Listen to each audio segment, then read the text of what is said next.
Bom dia, vamos continuar nosso estudo. Hoje a gente vai ver arte na antiguidade, né? Só a primeira parte, a gente vai dividir. A gente vai ver com os gregos, depois a gente vai ver com os romanos, tá bom? E aí a gente também vai corrigir a atividade da aula passada, tá? Rapidinho. Vamos lá? Pode parar.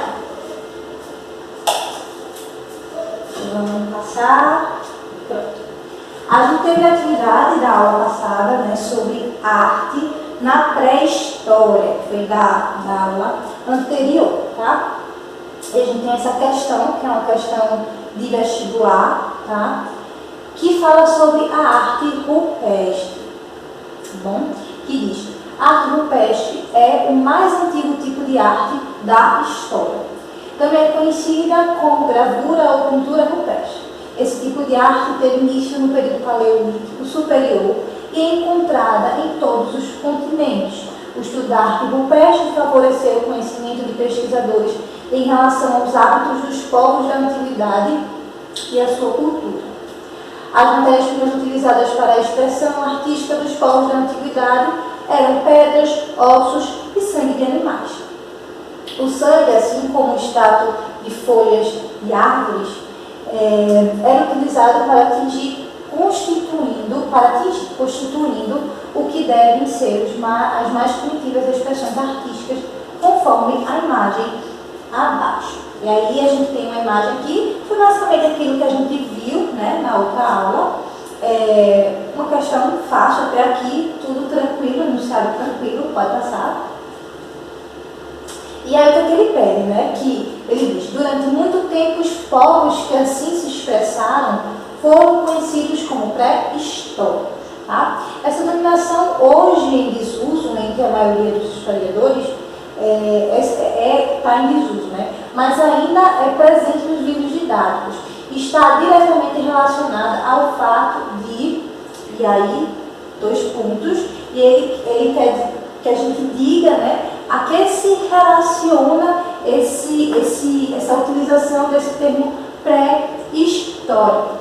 E se a gente for, né, pesquisar, estudar um pouquinho, a gente vai ver que é um termo utilizado porque esses povos ainda eram ágrafos, né? Eles ainda não tinham um sistema de escrita. Como é que eles se comunicavam, digamos assim, como é que eles se expressavam se eles não tinham um sistema de escrita? Através daquilo que ficou conhecido, né, que a gente chama hoje como arte rupestre, arte que era produzida por esses povos primitivos, tá? Pode passar. E aí a gente tem mais um texto, né, também uma questão do vestibular, em que ele pede que a gente elenque quais são as alternativas corretas desse enunciado, tá? O texto também sobre arte rupestre, né, diz que o homem paleolítico deixou-nos belíssimas representações nas paredes das cavernas e objetos decorativos como fino senso artístico, né? Isso é verdade, a gente viu que já tinha um certo refinamento ali. O cuidado com os mortos, já comum entre os homens de Neandertal, é enriquecido com símbolos, isto é, sinais com significados que remetem a uma vida futura. Ele recorre a sinais que não atendem apenas às necessidades básicas, como os animais. O homem inventa sinais, sons e gestos de um valor simbólico, porque remetem a algum significado.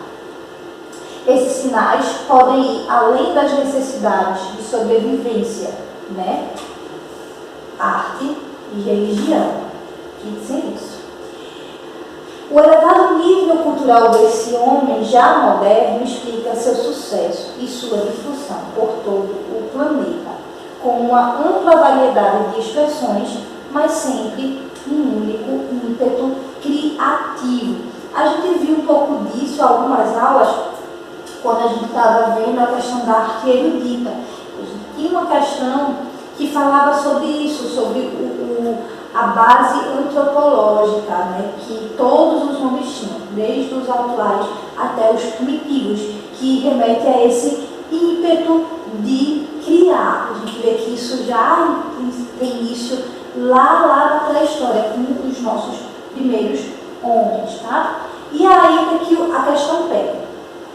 Com base no texto, analise. E aí, alternativa, primeiro ponto. A arte foi, sem sombra de dúvida, a primeira forma de expressão do homem primitivo. A gente já marca isso aqui, pode ser que sim. Vamos avançar. Os grupos humanos criaram símbolos para representar o mundo em que viviam e seu cotidiano. Me parece também está correto, pode passar. 3. A ausência de documentos escritos deixados pelos seres humanos da pré-história nos impede de levantar hipóteses sobre a forma como vivem. E aí a gente já entra naquilo que a gente viu lá na outra questão. Se eles eram ágrafos, eles não tinham ainda um sistema de escrita, certo? E a gente sabe que isso não é verdade, por quê? Porque a arte que eles criaram, que é a arte rupestre, a arte das culturas, das cavernas, etc., foi e é ainda hoje, né, a principal forma de investigação para os historiadores dos hábitos. Aliás, só é possível apreender como viviam aqueles homens através dessa arte. Mais uma vez, a gente vê essa ligação, né, da arte com a sociedade, com a cultura e com o trabalho do historiador, tá? Está sempre ali caminhando. É a arte dessa época que fornece dados para o historiador compreender quais eram os hábitos e os costumes daquele povo. Então, a gente já inviabiliza essa daqui, tá bom? E a 4 diz: embora muitas questões fiquem sem respostas, os vestígios arqueológicos encontrados têm nos permitido conhecer parte do cotidiano pré-histórico. Sim, está correto também. Então, a alternativa é a 1, 2, 3, a 1, 2 e a 4. Letra A, tá bom? Pode passar. E a terceira é uma questão de Enem, né, que traz essa imagem, tá? E diz, né, a pintura rupestre acima, que é um patrimônio cultural brasileiro, ou seja, é nosso, né, foi daqui, foi encontrada no Brasil, né, representa, letra A, o conflito entre os povos indígenas e os europeus durante o processo de colonização do Brasil. Por que não é essa? Porque nada indica isso na imagem, nada indica um conflito, muito menos de índios com portugueses, está totalmente fora aí de contexto, tá?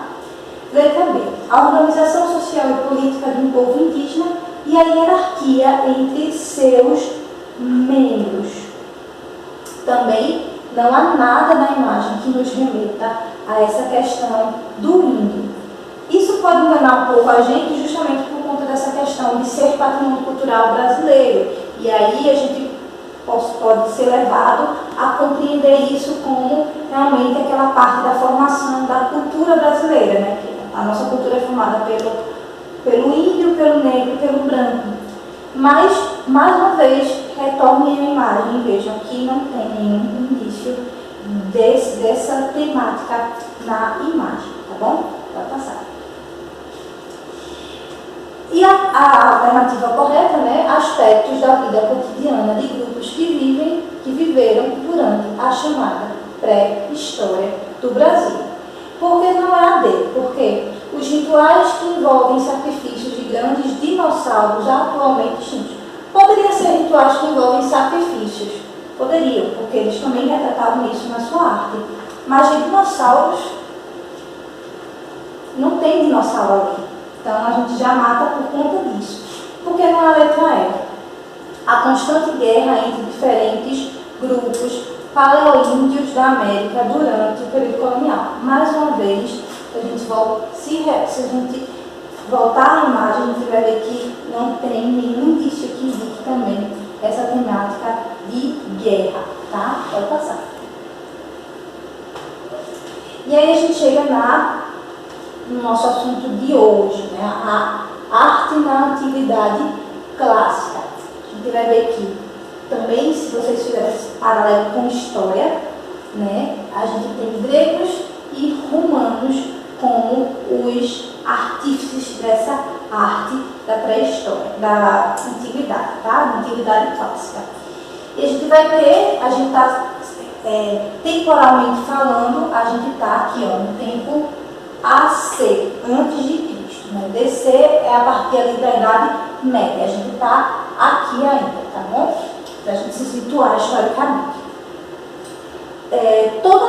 A gente precisa entender, né, que o que vai ser pedido no Enem para vocês, né, e por que vai ser pedido isso, porque toda a nossa referência cultural, né, a nossa referência cultural e artística, a referência ocidental, que é onde nós vemos, vem da cultura clássica. Claro que existe a cultura oriental, obviamente, mas há muito tempo essa temática não é pedida no Enem, tá? Então por isso que a gente não vai abordar ela agora. Se a gente tiver um tempo, a gente pode, depois, no final, discutir sobre essa arte.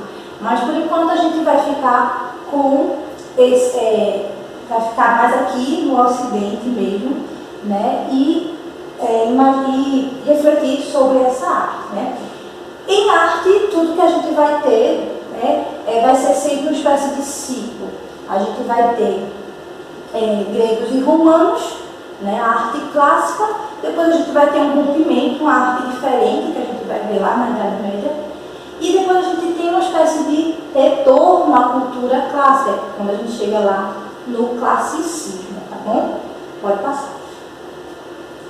Bom, os principais elementos da arquitetura, né, grega são os templos, né, dos quais o mais importante é o Parthenon, né, de Atena, para o culto dos deuses. A gente sabe que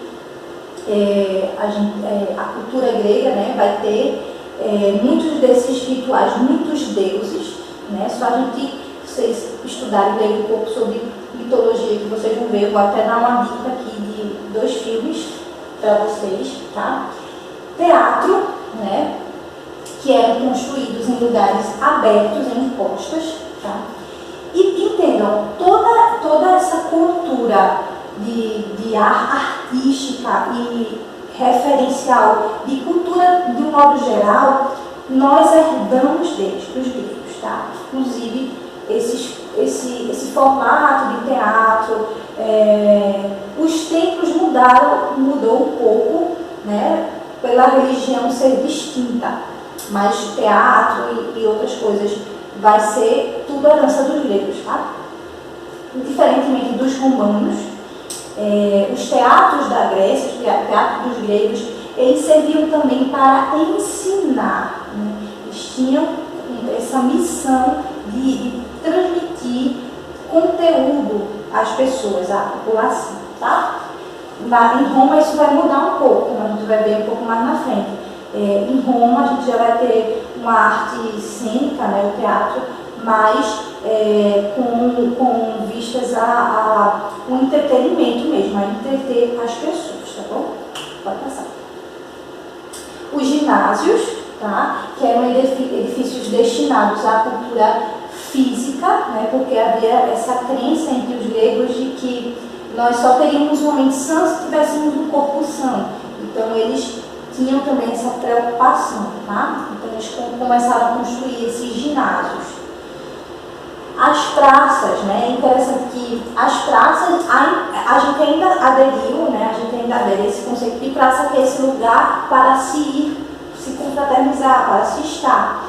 Mas é interessante salientar que essas praças aqui dos gregos, elas eram também um local de conversar e debater sobre questões sociais, sobre questões políticas, né? Então, os homens, né, envolvidos na política iam até as praças justamente para debater, para socializar conteúdos sociais, tá? E aí as duas dicas de filme que eu trouxe para vocês, para entender um pouco mais desse contexto aí de Grécia Antiga, é o Troia, né, com o Brad Pitt, e um mais jovenzinho, digamos assim, que é a saga do Percy Jackson, tá bom? Pode passar.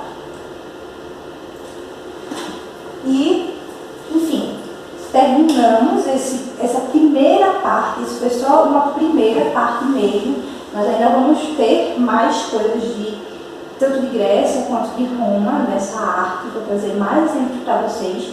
Mas por enquanto a gente fica com isso. Vocês vão ter acesso a esse material e vocês vão ter uma atividade para fazer, para me entregar até a próxima aula, tá bom? Um beijo e até mais.